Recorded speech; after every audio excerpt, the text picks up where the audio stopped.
Donc, bac, physique-chimie, Amérique du Nord, 2025, jour 1, exercice 3, petit 1, question 2.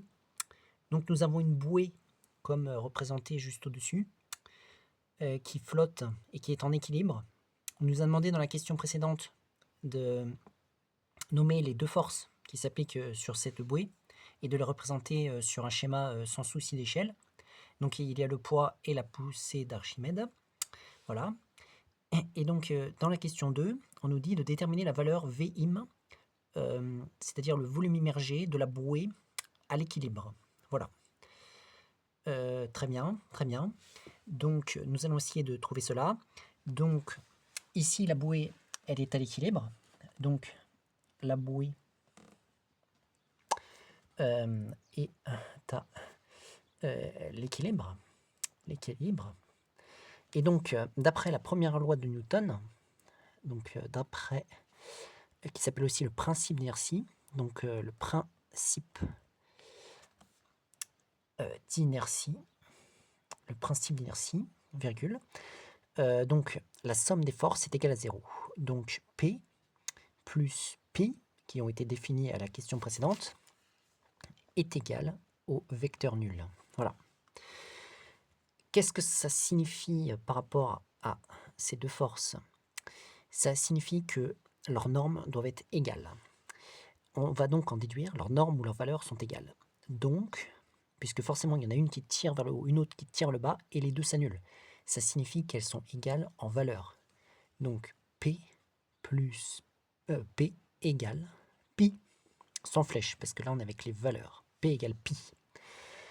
Nous savons que P est égal à donc la masse de la bouée qui est notée M dans l'énoncé, fois G, l'intensité de la pesanteur, et pi est égal à Vim, que l'on recherche, le volume immergé, fois la masse volumique du fluide dans lequel la bouée est immergée, c'est-à-dire l'eau, fois G. Voilà.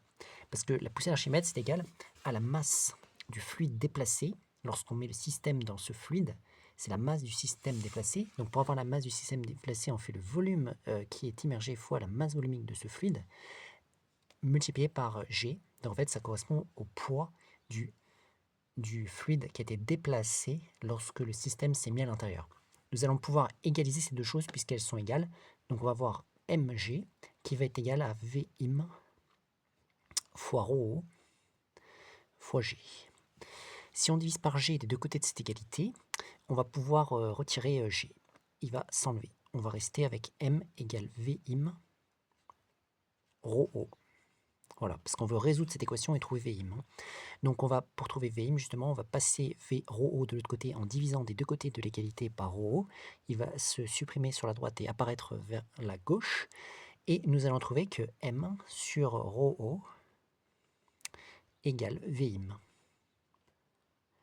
Voilà. Donc maintenant on va appliquer numériquement. Cela va nous donner, donc on remplace M par sa valeur. M, c'est la masse de la bouée. Ils nous ont dit que c'était 1,0 kg. Divisé par la masse volumique de l'eau, ils nous ont indiqué qu'elle est égale à 1,00 fois 10 puissance 3 kg par mètre cube, c'est-à-dire 1000 kg par mètre cube.